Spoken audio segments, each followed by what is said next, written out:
Truth doesn't die in silence. Not here. This is Tales of Black. Okay, let's unpack this. We're diving into a story today that is, well, profoundly American. Yet for far too long, it's been almost invisible to many of us. We're talking about Africatown, Alabama. And this isn't just some, historical anecdote. It's a living community, a testament to just extraordinary resilience. I think the central question we really have to grapple with today is why? Why is a place with such unique, incredible historical significance? I mean, a community founded by the last known group of Africans illegally brought to the United States. Why is it so obscure to so many Americans? Right. This invisibility, it just doesn't feel accidental. No, it absolutely isn't. So our mission today really is to unearth a history that was, quite frankly, deliberately buried. A narrative actively suppressed for, over a century and a half. And what's particularly striking here is precisely that point, the deliberate suppression. You're right, this wasn't merely some historical oversight or, a forgotten footnote.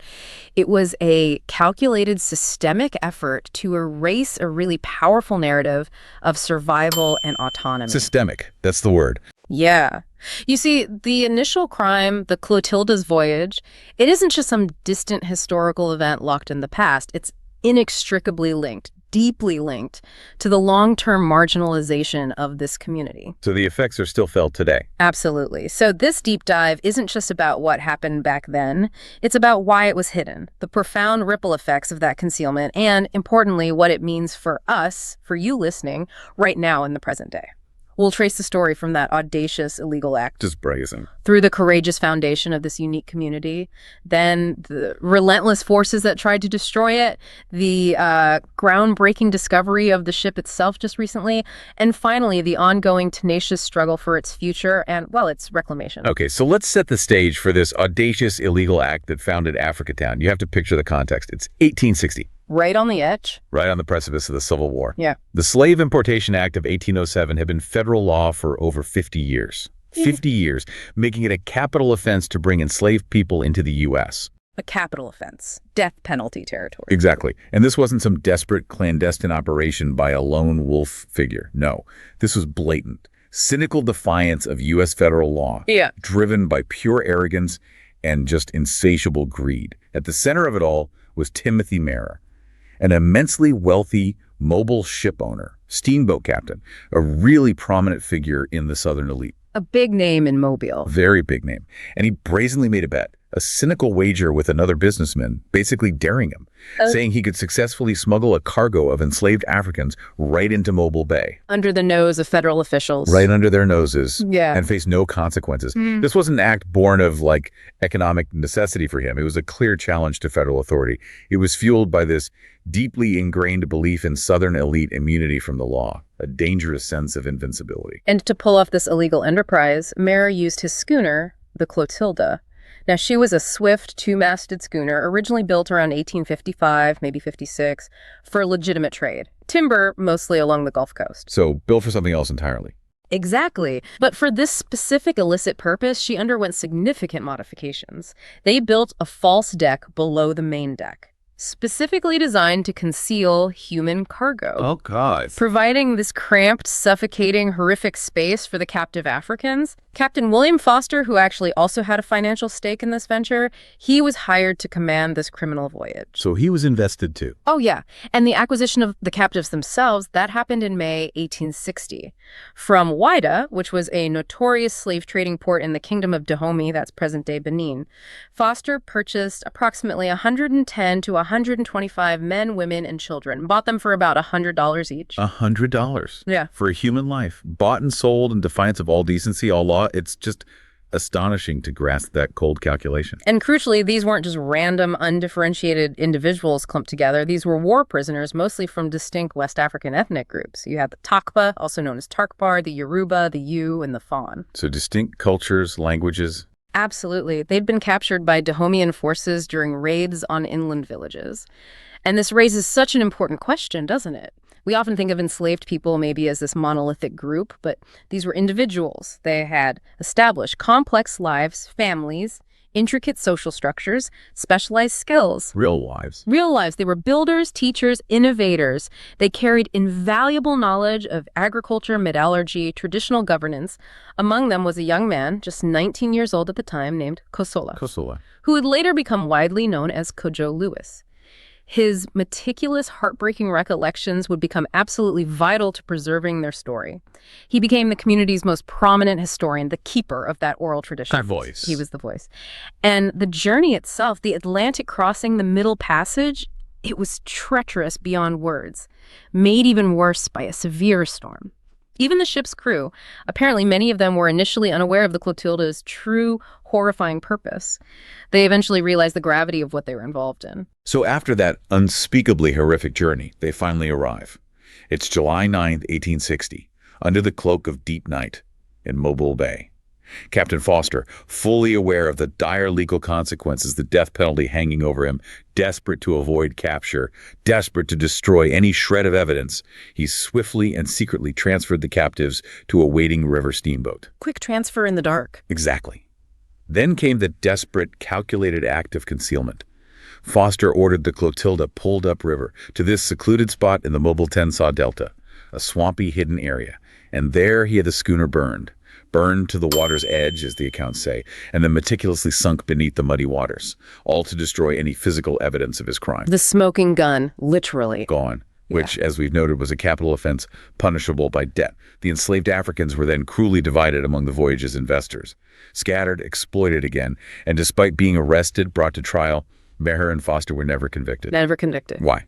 Because of that very act of destruction, the lack of physical evidence, the intentionally sunk ship. And if we connect this to the bigger picture, you see, this wasn't merely destroying a ship, a vessel. It was a deliberate, calculated attempt to destroy the narrative itself, to erase the truth of their crime from history. Wow, okay. This act created a direct, insidious, causal link to the historical erasure that followed for generations, with no tangible ship, no physical proof beyond the testimony of the victims themselves.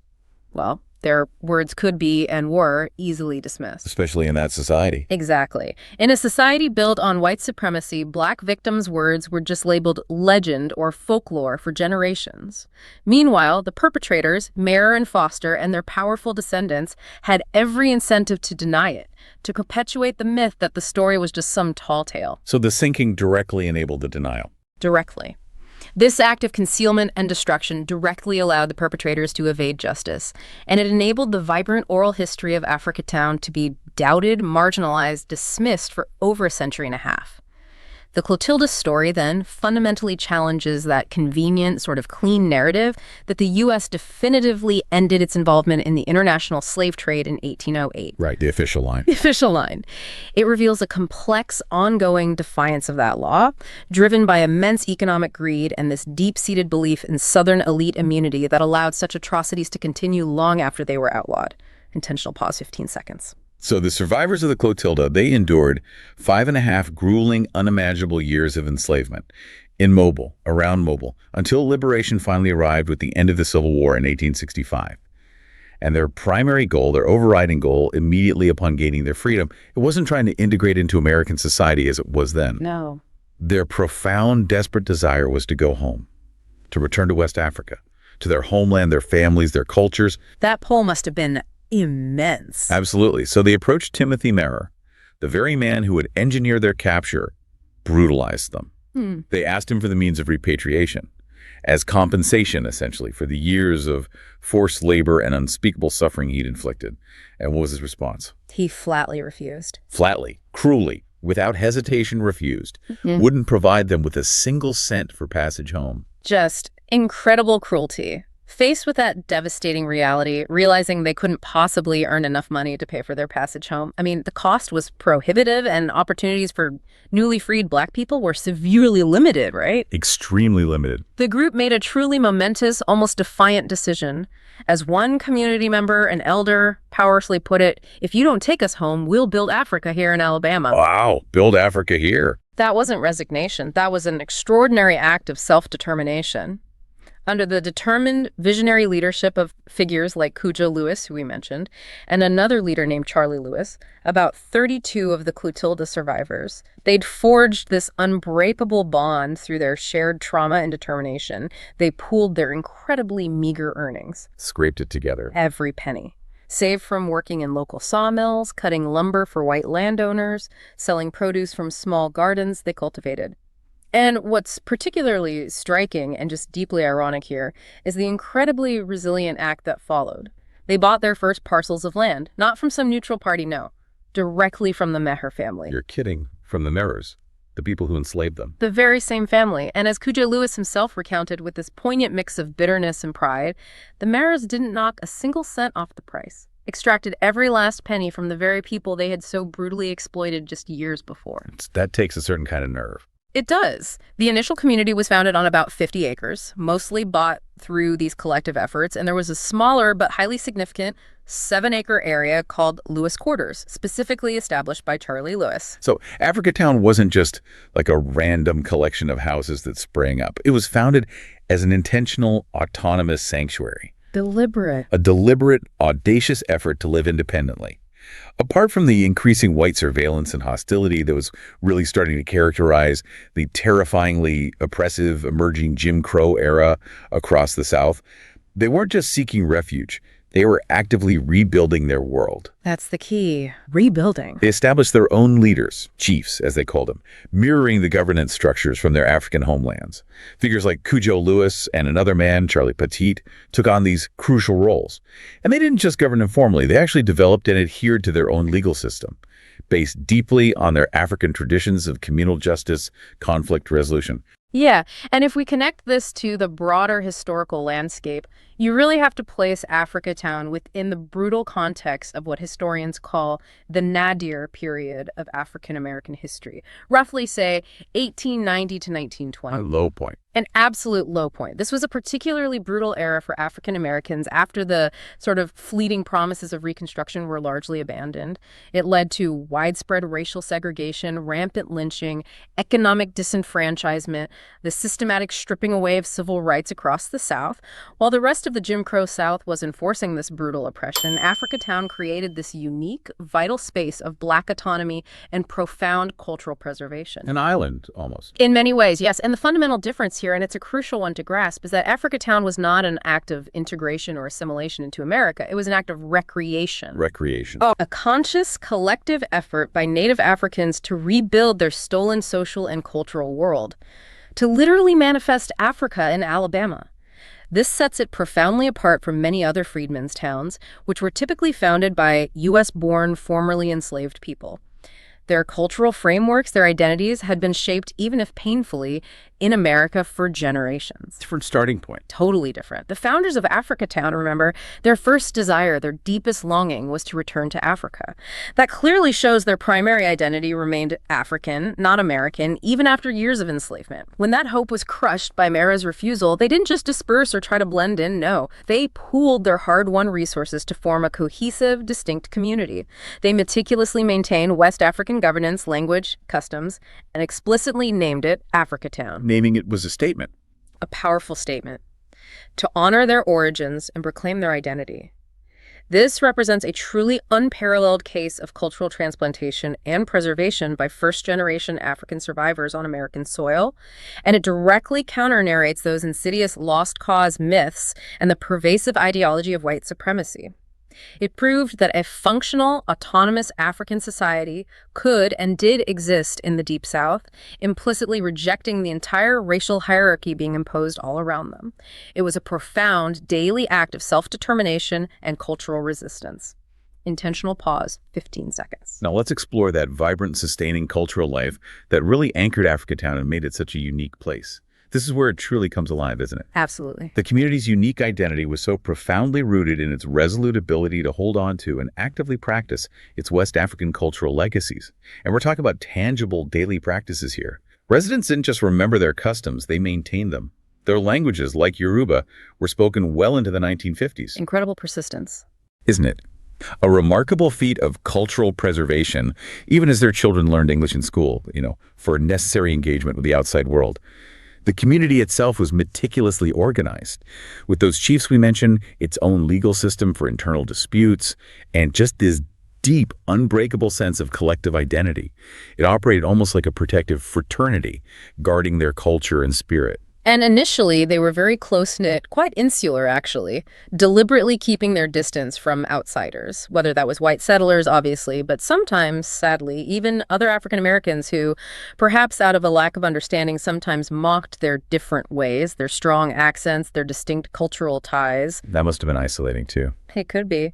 Their spiritual life, though, was this complex, beautiful blend of the old world and the new. While they did establish a Christian church, which began humbly as the African Church and later became the Union Missionary Baptist Church, still a vital hub today, their spiritual practices remarkably retained significant West African, especially Yoruba, beliefs and rituals. So a blending. A real syncretism.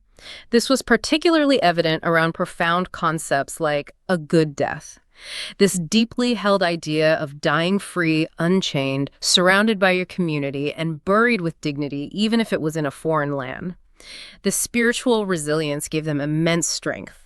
The community was also renowned for very distinct folk customs. Sophisticated folk medicine, for instance, relying on traditional herbal remedies passed down through generations. Knowledge they brought with them. Exactly.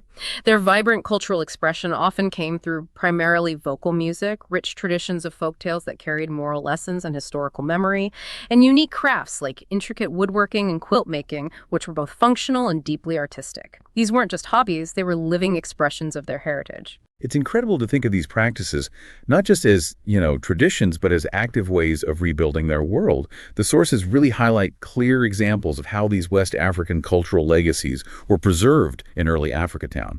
You see it in the governance by chiefs like Cujo Lewis and Charlie Petit.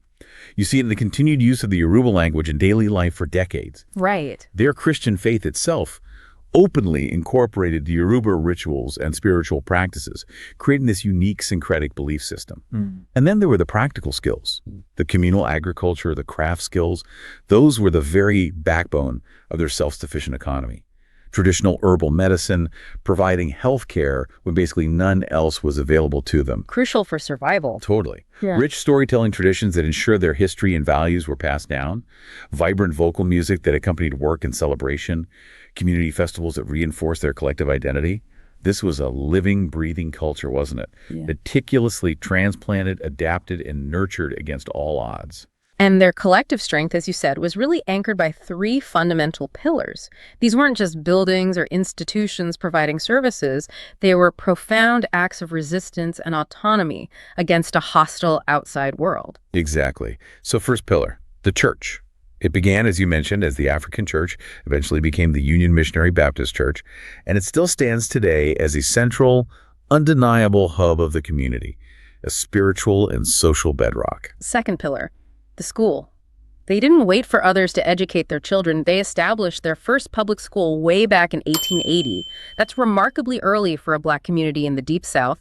It proudly evolved into the Mobile County Training School, or MCTS. This place was a source of immense community pride, providing an excellent education for generations of Africatown children. More than just education, though. Oh, much more.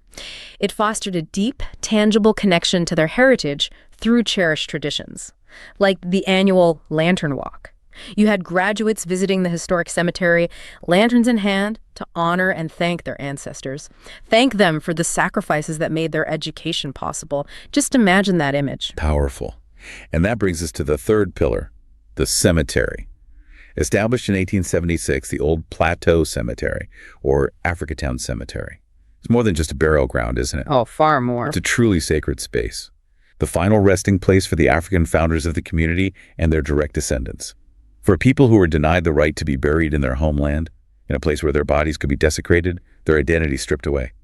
This cemetery represented a profoundly sacred piece of land. It was where they could ensure that good death, as per their traditions, where their loved ones were unchained, unburdened, and where they could control their people's final rights with the dignity they so fiercely craved and deserved. And early Africatown's economy, it really was a model of self-sufficiency and mutual aid. You had the men working for cash in local sawmills. The timber industry was booming around Mobile Bay.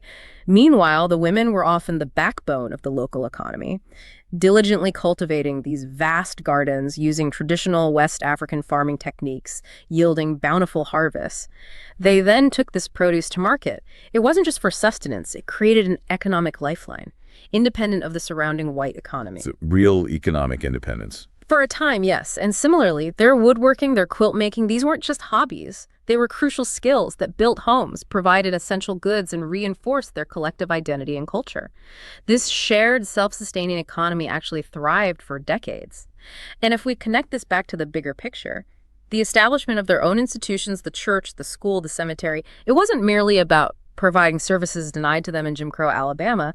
It was a deliberate, strategic effort to create a parallel society. A nation within a nation. Right, building Africa there. Exactly. Each institution reinforced their autonomy. It protected them from the degrading, violent, exploitative systems of Jim Crow. Yeah. It served as a bulwark against forced assimilation. The school educated their children on their own terms, instilling pride in their unique heritage. The church was the absolute center of their social and spiritual life, fostering those crucial communal bonds. And the cemetery ensured control over their final rites with the dignity they deserved. These were, in every sense, profound strategic acts of resistance and community building. Intentional pause, 15 seconds. Now let's talk about a cruel twist of fate. How Africatown's very advantageous location, right there on the Mobile River, which was initially such a benefit for its founders, right? It gave them access to timber, to markets. Yeah, prime location in some ways. How that, ironically, became its undoing. Starting in the 1920s, and then accelerating dramatically after World War II. Major industries, massive paper mills like International Paper, Scott Paper, chemical plants, oil refineries, other heavy industries, they began to systematically encircle the community. They saw it as prime real estate for industrial expansion, conveniently located for shipping, and crucially, away from the affluent white neighborhoods. Convenient for them. Convenient for them. And here's where the cruel irony just deepens, echoing the past. The land for many of these sprawling factories was often owned or leased by descendants of Timothy Maher himself. Still Maryland. Still Maryland. Continuing that exploitative, extractive relationship across generations. A direct, tangible legacy of the Clotilda's original crime. And this industrial encirclement, it wasn't just some natural, inevitable progression of capitalism, It was a deliberate, calculated dismantling of the community's integrity, its way of life. In 1960, facing declining services and growing industrial pressures, the residents actually voted to incorporate into the city of Mobile. Okay, so they thought joining the city would help. That was the hope. They hoped to gain better public services, paved roads, proper sewage systems, clean municipal water, which they desperately needed because their private wells were becoming increasingly polluted by the nearby industry. Makes sense. But what happened? Well, this raises that important question. What happened to those hopes? They were tragically, spectacularly shattered. Instead of providing the promised services, the city accelerated industrialization within Africatown. Accelerated it? Yes. It began to aggressively rezone much of Africatown's remaining residential land to industrial or business use, directly against the residents' vehement wishes. This wasn't an oversight. It was a strategic move to facilitate further industrial expansion right at the expense of the community living there. And it wasn't just rezoning on paper, was it? It became physical destruction. Oh, absolutely physical. Massive infrastructure projects were then built, overtly designed to serve that burgeoning industry, not the residents.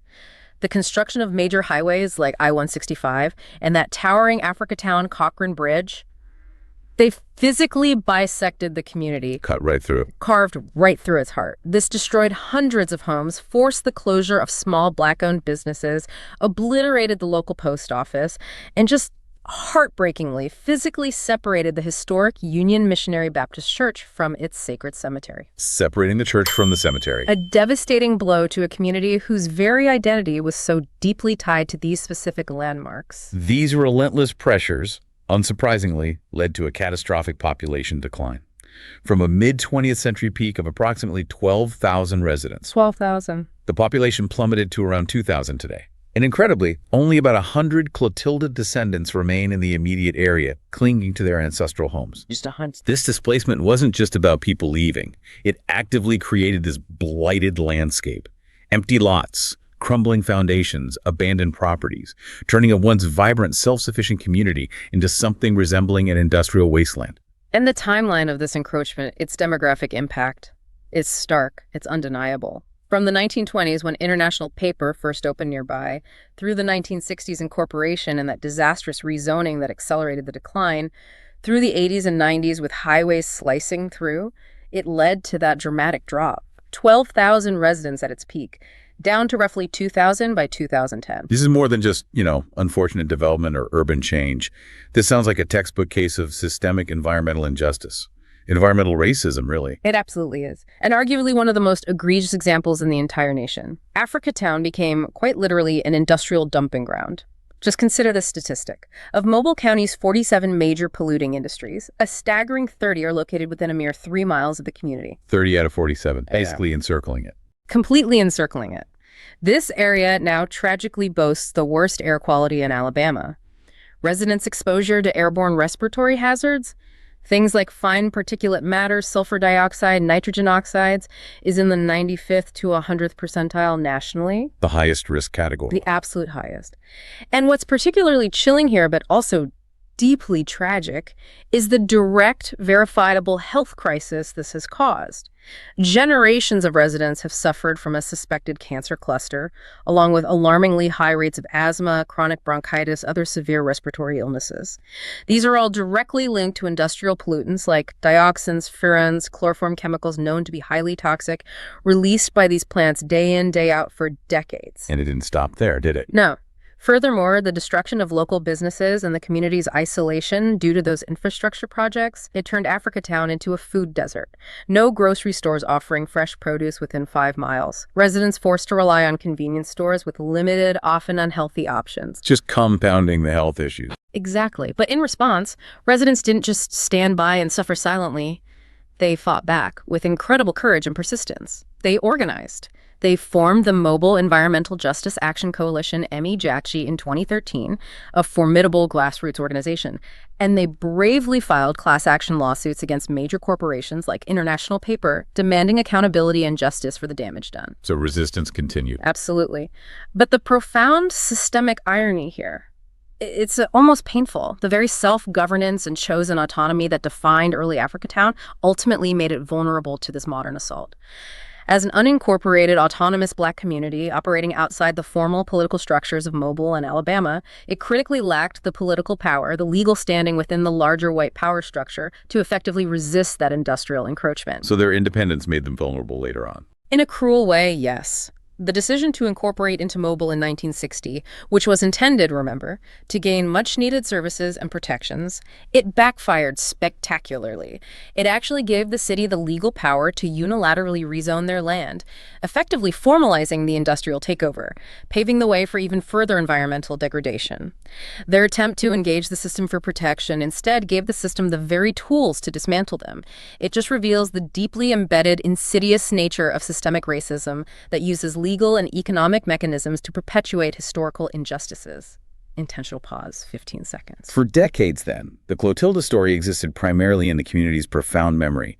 This powerful, resilient oral history passed down generation after generation. Kept alive by the people. Kept alive by the people. But the ship's precise location remained a 159-year mystery, often dismissed by outsiders, by official history, as mere legend or folklore. But after years of dedicated, painstaking searching using cutting-edge marine archaeology, finally, in May 2019, it was definitively identified. A huge moment. A monumental discovery. And it was a result of incredible collaborative work. The Alabama Historical Commission, Search, Inc., a leading archaeological firm, the Slave Wrecks Project. And what they found is truly remarkable. It is the most intact slave ship wreck ever found. Not just a few scattered timbers, but a substantial portion of the hull, including that horrific false deck. Tangible proof. Tangible proof. This makes an artifact of unparalleled global significance, a physical, tangible link to a pivotal, horrific moment in human history. Yeah, and what's particularly profound, I think, and deeply moving here is that while the physical discovery of the ship was monumental scientifically and historically, its deepest, most transformative impact was the profound vindication of the community's oral history. Vindication, that's powerful. It is. For generations, their story, their truth, had been doubted, actively dismissed as myth, folklore, simple exaggeration by those, like the Maher descendants perhaps, who had every reason to deny it. The physical ship lying there at the bottom of the Delta mud provided undeniable, irrefutable proof. It finally silenced the doubters. Lorna Gale Woods, who is a direct descendant of the Clotilda passengers, she captured that overwhelming feeling so eloquently. She said, "Because of the finding of this ship, we had the proof that we needed. It was confirmation we were not crazy." We were not crazy. Just imagine carrying that doubt for generations. Exactly. And this discovery, its impact was incredibly amplified, expanded exponentially, really, by this remarkable confluence of events happening right around the same time. Just before the ship's discovery in 2018, Zora Neale Huston's long unpublished work, Barracoon, The Story of the Last Black Cargo, was finally released. Hurston's book, right? Based on interviews from the 20s. From 1927, yeah. Her incredibly rich, intimate interviews with Cujo Lewis himself, providing his authentic first-person testimony, the voice we talked about earlier.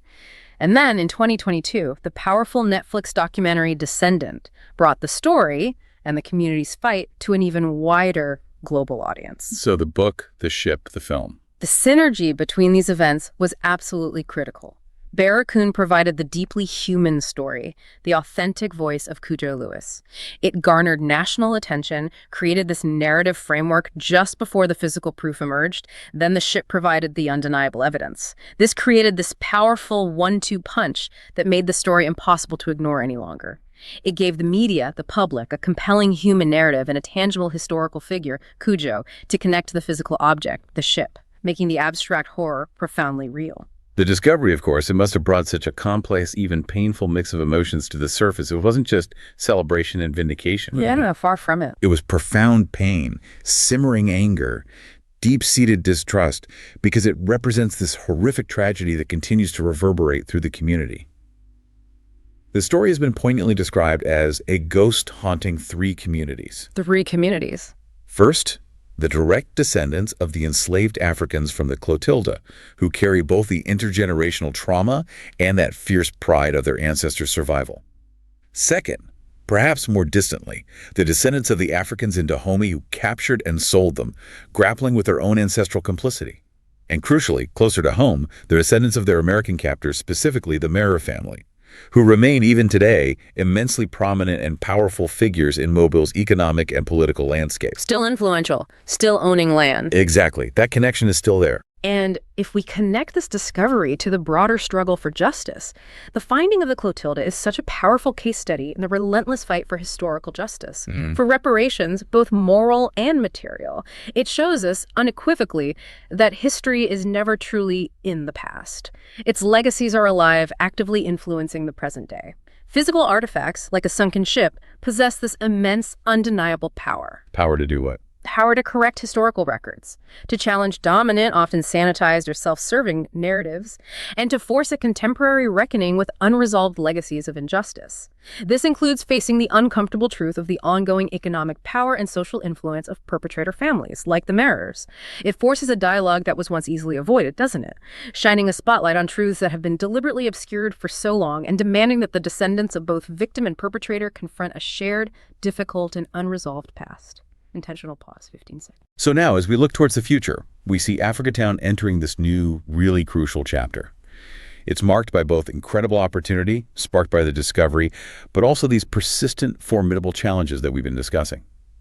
The future of this community is dynamically being led from within by this vibrant network of grassroots organizations. Groups like the Africatown Heritage Preservation Foundation, AHPF, Africatown CHESS, that stands for Clean, Healthy, Educated, Safe, and Sustainable, and the Mobile Environmental Justice Action Coalition, MEJC we mentioned. They are truly at the forefront. Boots on the ground. Absolutely.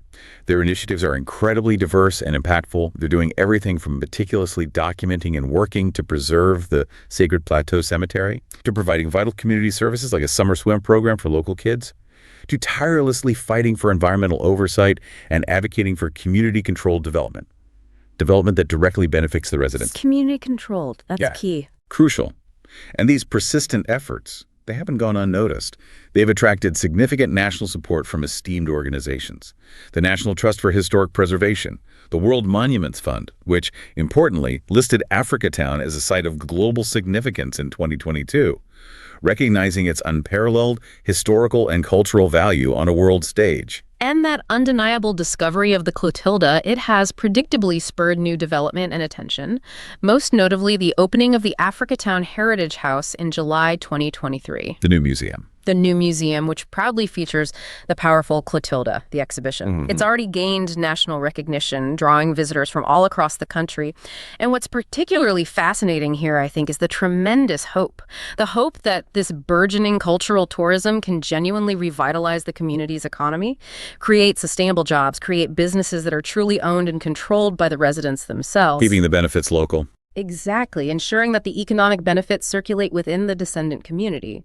Plans for a larger Africatown cultural mile are being discussed. Even innovative underwater tours of the wreck site are underway, painting this picture of a potentially vibrant, heritage-driven future. However, and this is the crucial challenge, the one that's deeply contested, it's ensuring that this development isn't just another form of extraction. Right, where outsiders profit again. Precisely. Where outside developers or the city profit, while residents remain marginalized, maybe even displaced by rising costs. Residents are fighting hard through their organizations to control their own narrative, to direct the development, and to ensure that the economic benefits genuinely go to the descendant community. And there's still that stark, painful contrast, isn't there? The ongoing, deeply entrenched industrial pollution, the blighted landscape. It still creates this jarring, devastating backdrop to the emerging heritage destination image. This fundamental tension, this clash of visions, it has to be addressed head-on for any progress to be truly sustainable and equitable. So the very future of Africatown seems defined by this central, profound conflict between two competing visions, heritage versus industry. That sums it up well. The Clotilda's discovery generated this powerful, undeniable momentum to rebrand and rebuild the community around its unique and valuable historical legacy. Shifting its identity maybe from sacrifice zone to sacred ground. But this vision directly opposes those long-established economic and political forces that have, for decades, always seen Africatown as merely an industrial sacrifice zone, a convenient dumping ground ripe for exploitation. And those forces are still powerful. Very powerful. Yeah. So every single future decisions, whether it's about land use zoning, infrastructure projects, the very nature of tourism development, becomes a battleground where these two fundamentally opposing visions collide. The community's very survival, its ability to thrive and flourish on its own terms, depends on whether that heritage vision can generate enough political power, enough economic power, enough public will to overcome that deeply entrenched, heavily resourced industry vision that has dominated for so long. And the fights continue right now on multiple complex fronts. The debate persists. Should the fragile, historically priceless remains of the Clotilda actually be salvaged, pulled from the muddy delta waters and displayed in a new world-class museum right there in Africatown? Which sounds great, but it's not just a philosophical debate. It's a monumentally costly, technically incredibly challenging endeavor, with risks to the artifact itself. The environmental justice fight is absolutely relentless. Despite all the new national and global attention, the community is still surrounded by polluting industry.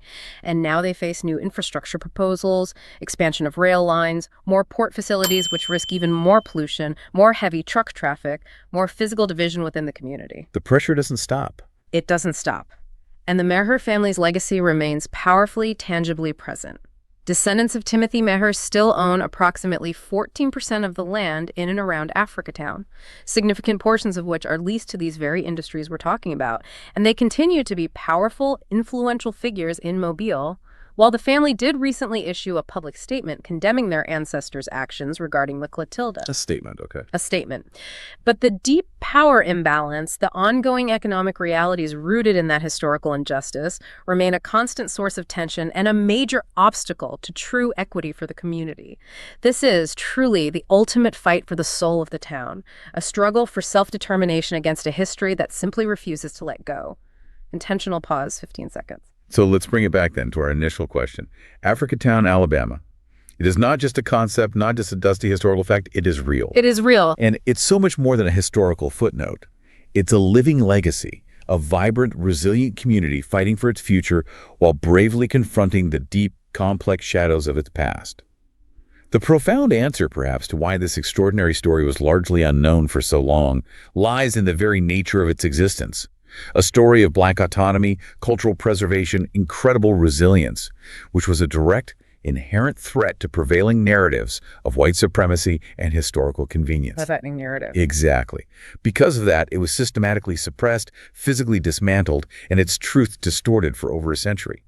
The deliberate sinking of the Clotilda, that was the first act of erasure, a desperate attempt to bury the tangible truth. The subsequent industrial encroachment, the environmental racism, the civic betrayal that followed, that was the second act. A calculated, decades-long effort to erode, disperse, and ultimately silence a community that simply refused to be forgotten. So what does this all mean for us today? For you listening? The discovery of the ship, yes, it absolutely changed everything. It provided that undeniable physical proof. It validated the community's ancestral memory, and it forced a national reckoning with this difficult, often ignored past. However, as the community itself so powerfully asserts through its unwavering commitment, this story isn't just about a ship. Right, their motto. Their motto, not about the ship, but about the people. That encapsulates the deepest truth and the enduring significance here. The Clotilda was the critical key, yes, the key that unlocked the story, that broke through the generations of suppression. But the ultimate significance lies with the survivors. Those courageous individuals who, against all imaginable odds, chose to build a nation within a nation, chose to defy their enslavement and preserve their heritage. And it lies with their descendants, who continue their tenacious fight for heritage, for environmental justice, for self-determination right now, today. A living fight. A living fight. Africatown is a profound testament to the strength of the human spirit. It's a beacon of resilience, and it's a critical site for understanding the lasting legacies of slavery and the ongoing struggle for racial and environmental justice in America. You've learned today about a community that chose to build Africa in Alabama rather than be absorbed by a hostile society. We've seen how its physical erasure was directly tied to historical denial. So as you reflect on this, maybe consider what other vital stories might still be submerged, metaphorically or literally, waiting for their own catalyst to bring them to light? And what role do we all play, really, in ensuring they are not just discovered, but truly acknowledged, listened to, and empowered? That's a powerful thought to leave with. Africatown's story, as you say, it's far from over. No, a new pivotal chapter has only just begun. This story isn't over. Subscribe to carry it forward.